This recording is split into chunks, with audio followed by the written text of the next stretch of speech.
Boa tarde. Eu sou a Naine Terena, vou conversar com vocês agora neste período, e, na realidade, eu vim contar uma história, contar uma outra história que, no decorrer do processo da construção, da participação do evento, eu registrei por escrito, e ela não me pertence mais, agora eu acho que ela pertence a esse momento. É bastante difícil para mim fazer uma fala mais contida. Eu falo muito rápido e muito alto e me mexendo muito, mas, para facilitar a vida do parceiro tradutor, eu vou tentar falar aqui atrás desse púlpito.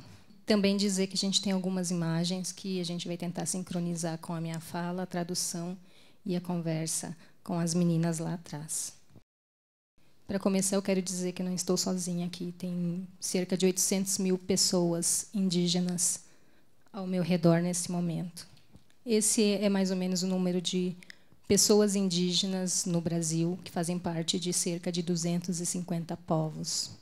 Para os povos originários indígenas brasileiros, nada mais pertinente que estar aqui, para promover um diálogo, para se refletir o poder da arte na transformação neste momento no mundo.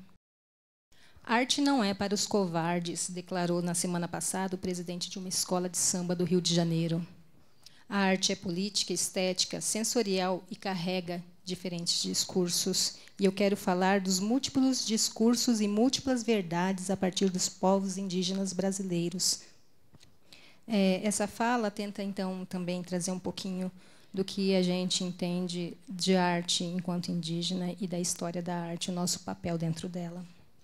Eu chamaria, então, esta fala de somos muitos e somos muito invisíveis, principalmente porque o discurso colonizador sobrepôs nossas narrativas de vida e nossa existência. O que eu quero dizer é que, embora hoje ainda sejamos muitos, não tantos quanto em 1500, fomos e estamos sendo mantidos silenciados por um sistema que tenta nos integrar a uma sociedade que não entende a diferença desses mais de 250 povos indígenas do Brasil, e que apresenta uma relação de mundo diferenciada.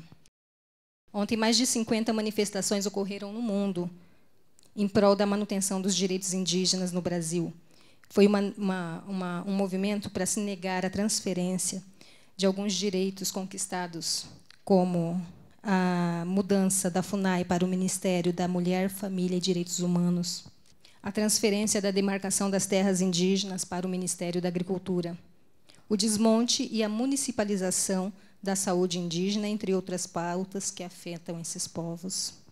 Os locais onde vivem os povos indígenas no Brasil hoje são espaços propícios para aumento da produção agrícola, implementação das hidrelétricas e a retirada de madeiras e outros recursos naturais. Mas, para que isso aconteça, os povos indígenas que vivem nesses locais têm que estar de acordo com essas ações.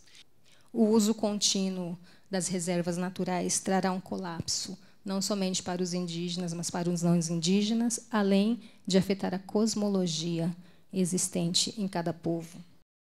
Fala-se de benefício financeiro, mas pouco se fala dos impactos ambientais e na saúde do ser humano e dos animais. Diante de tudo isso que eu estou narrando para vocês, a maior arte dos povos indígenas talvez seja a resistência. A maior estratégia política é se manter vivo. Se manter vivo para os povos indígenas diz respeito também a manter suas verdades cosmológicas vivas através dos cantos, danças, rituais e manifestações que fazem parte do que a gente chama de educação indígena. Com o passar dos anos, nós fomos nos municiando de outros conhecimentos para aceitar e continuar esse embate. Entramos em diferentes campos das ciências para adquirir esse conhecimento e conciliar com o conhecimento tradicional. Tudo isso para garantir e resguardar os direitos e tentar promover uma mudança no que se tem de conhecimento sobre os povos indígenas no Brasil. Essas imagens que vocês veem são registros que eu fiz junto com o Theo Miranda de 2012 a 2018. A última imagem é uma imagem que eu trago de um evento que estive em Mato Grosso do Sul, que a parte de cima caracteriza as reservas, é o mapa do Google, e a parte de baixo, onde está o agronegócio. É visível, é contrastante a diferença da paisagem. Algumas dessas imagens, vocês são as primeiras pessoas a estarem vendo. Outras fazem parte de um trabalho que a gente chama de câmara de segurança. A câmara de segurança é uma reunião de todos os registros que nós fizemos das manifestações indígenas. Essa é uma imagem emprestada de um instituto de pesquisa de Mato Grosso, onde eles se dedicam a estudar o efeito do agrotóxico nos seres humanos. Naquela fala anterior, o rapaz é um piloto de trator e ele explica que ninguém sai da área de pulverização do agrotóxico, ou seja, todos que estão ao redor consomem veneno. A câmara de segurança, ela faz uma jogada com o próprio nome e a própria função de uma câmara de segurança. O que é uma câmara de segurança? Para nós, a câmara tem sido uma segurança, porque a gente consegue resguardar as ações que fazemos e que fazem contra nós. A câmara de segurança é uma instalação audiovisual onde a pessoa pode adentrar o espaço e vivenciar um pouquinho desse momento ou desses momentos. Agora a gente chega no momento atual que motivou as manifestações de ontem. Fiz um recorte de algumas notícias que estão sendo veiculadas no Brasil. Essas notícias falam sobre anulação de demarcação de terra. Uma fala em que diz que quem gosta de índio tem que ir para a Bolívia. E, por último, a retirada da demarcação de terras, passando para um setor que não condiz com as políticas indigenistas no Brasil. E depois de contar essa historinha, eu quero que vocês recapitulem tudo o que vocês já viram em termos de obras de artes que reflitam ou se inspiram em povos indígenas. Eu peço que façam isso para dizer que fotografias, esculturas, instalações, textos literários que a gente possa pensar que tenham sido inspiradas nos povos indígenas, se a gente olha pela primeira camada, a gente vê apenas a beleza estética, as cores dos rituais, dos cantos e da dança. Mas, se a gente aprofundar para uma segunda camada, o que a gente está vendo é resistência. Se nós fomos objetos retratados, fonte de inspiração até esse momento, e de visibilidade para artistas, conclamo que vocês observem a partir dessa segunda camada, façam um passo de trás para frente, que a partir do momento em que a gente vê uma pintura bonita, vê um ritual, vê um canto, a gente pense que foram 519 anos de luta para aquilo se manter vivo. Se a segunda camada necessita surgir nesse momento com muita evidência aos olhos dos admiradores da arte, dos artistas e dos curadores, é preciso também a tomada da cena artística por parte dos indivíduos indígenas espalhados pelo Brasil, que é o que me parece, enquanto artistas, numa história da arte, ganham pouca visibilidade. Eu acredito que seria pertinente a aproximação de todos esses grupos que se envolvem com a arte, desses artistas indígenas e desses povos, para fazer um diálogo. Isso porque existem muitas verdades a serem ditas, verdades que somente essas pessoas podem trazer à tona. Fruições que trazem uma estética e pensamentos próprios. Será preciso visibilizar a arte política ou a arte a partir da resistência que muitos dos artistas indígenas no Brasil fazem hoje. Eu penso que somos muitos, mas ainda invisíveis neste campo, porque nunca nos foi dito que podíamos ou estávamos aptos a ele. Mas eu vou fazer uma ressalva, porque ontem me foi dito, antes mesmo que eu comentasse algo sobre. Me foi dito por um artista que rompeu a primeira camada. Acredito até que ele ultrapassou a segunda. Tupi or no tupi, eu vou apresentar artistas indígenas a vocês. Antes disso, uma frase forte da semana de 22, 1922, em que artistas brasileiros faziam uma revolução na arte e, pensando sobre um olhar indígena, onde estavam os indígenas em 1922? Não estavam na exposição, estavam tentando não ser integrados à sociedade nacional. E aí o primeiro artista que eu trago a vocês é o Jaider Isbel. Ele é macuxi e criou uma exposição chamada Transmacunaíma. O buraco é mais embaixo. Essa é uma obra do Jaider. O Jaider, ele afirma que somente ele e a sua família pode dizer e desdizer quem é Macunaíma e reformular esse mito gerador da chamada identidade brasileira. Macunaíma e não Macunaíma ficou conhecido e consagrado através da obra literária de Mário de Andrade. O Mário de Andrade retrata Macunaíma como um herói sem nenhum caráter. E, de certa forma, isso moldou o caráter do povo brasileiro. O Jaider Isbell traz uma outra verdade a respeito de Macunaíma e não Macunaíma. Ele desdiz, ou diz ao contrário do que Mário de Andrade escreve, revelando sobre o personagem. Macunaíma é uma energia criadora que não tem caráter no sentido de forma definida. Ele é uma entidade que pode assumir todo e qualquer caráter ou forma existente neste mundo.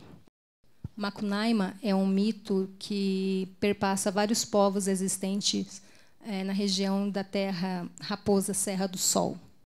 E tem mais. O Jaider entra em cena agora em Macunaíma, ópera tupi da Yara Renaud, encarnando o Macunaíma xamã. Esta é uma obra que, se não estou enganada, tem mais de 90 anos de existência, mas só agora ela traz os herdeiros de Macunaíma para contar a narrativa. Essa é uma imagem de uma obra do Jaider. Ele é um dos artistas... Eu conheço somente ele, que é um artista indígena que tem uma galeria formada no Brasil. Esse é o próximo artista que eu quero apresentar para vocês, Denilson Baniwa. Ele é um artista nascido na Amazônia brasileira. Eu peguei uma fala do próprio Denilson, que ele diz que, devido a um privilégio de ter acesso aos meios acadêmicos e meios de produção ocidental, pude criar um discurso que une o contemporâneo ao tradicional, criando a minha identidade enquanto artista. Minhas linguagens e discursos artísticos vão desde a minha vivência enquanto ser indígena até o metafórico, onde me aproprio de ícones ocidentais para comunicar a luta indígena. Que ele reúne o ser indígena ao discurso de luta indígena. Ele diz que os discursos dele são ácidos, provocativos e desejam estimular mais indígenas a integrarem uma luta contra a colonização e a indigenização de todo o sistema brasileiro. E aí são imagens de algumas criações do Denilson. E a próxima sequência é minha, que eu trago algumas coisas para chegar na última parte, talvez a mais importante, onde eu falo do Manifesto dos Pajés. Eu gosto de chinelos. Estaria usando chinelos se não tivesse tão frio. Chinelos, para mim, é uma marca muito forte de existência. O meu trabalho envolve o corpo, principalmente a sinestesia que a gente pode proporcionar para que o encontro entre corpos seja mais efetivo. Esses chinelos eu coletei na aldeia. Eles pertenceram a pessoas. Estão gastos pelas caminhadas que elas fizeram na vida. Esse era o meu cacique até ano passado, o cacique da minha aldeia, uma liderança da minha aldeia. Nós fazemos um trabalho de teatro e corpo, movimento. A gente convida as pessoas a vestirem o nosso corpo. Através dessa educação dos sentidos, a gente tenta estimular as pessoas a tirarem o corpo cotidiano e vestirem uma outra possibilidade de corpo, ou de ser, ou de estar. Isso aqui é um vídeo. E, ao final das oficinas, geralmente cria-se empatias e novas formas de pensamento. E tudo isso para dizer que cortaram nossas cabeças, mas muitas cabeças estão ainda sob seus corpos. E isso é muito simbólico, as cabeças estarem no corpo, porque os traumas gerados pela opressão tiram nossas cabeças do lugar. E aí a última artista que eu trago é a professora Cristine Itaquá, e quando eu pergunto a ela se ela é artista, ela me respondeu que ela era, mas não era uma artista desta arte que vocês conhecem, ela é uma artista da natureza. A Cristine recentemente escreveu, junto a xamãs pajés do Brasil, um manifesto contra a intolerância religiosa. Um dos trechos desse manifesto foi lido neste evento, em que tem esses pajés Yanomami, e ele fala mais ou menos assim: os espíritos da floresta estão zangados, como se cada árvore derrubada, cada rio poluído, eles se aproximassem da extinção.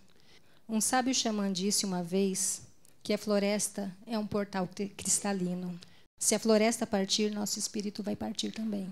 Os pajés devem existir e, para existir, devem ser respeitados. Antes que seja tarde demais, o mundo seja esvaziado de sua espiritualidade e o céu pode cair sobre nossas cabeças. Chega de etnocídio, mais pajés, menos intolerância, relata o manifesto conduzido pela Cristine. Cristine é uma artista das artes da floresta. algo que talvez precise ser pautado pela história da arte decolonial. E nós somos muitos em muitas roupagens. Somos múltiplos em nossas verdades e nas roupas que nos permitem colocar ou tirar. Talvez essa seja a única imagem que vocês verão e ouvirão. E eu não quis que vocês ouvissem o som das outras imagens, porque esta é uma sensação que às vezes agrada ou desagrada, não ouvir, mas é uma representação de como nós estamos. Muitos nos veem, mas não nos ouvem.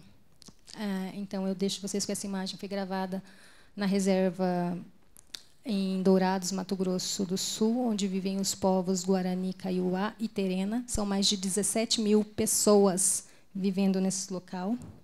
Um local onde a gente não tem certeza que se as políticas públicas e indígenas chegarão, mas que a gente tem certeza que eles sabem quem eles são. Foi gravada em novembro de 2018, eu gravei, num evento de estudantes indígenas do Brasil, e apresentar é também pertinente, pois no Brasil alguns ventos soam que a universidade não é local para qualquer um nesse momento. Pode soltar.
Hey,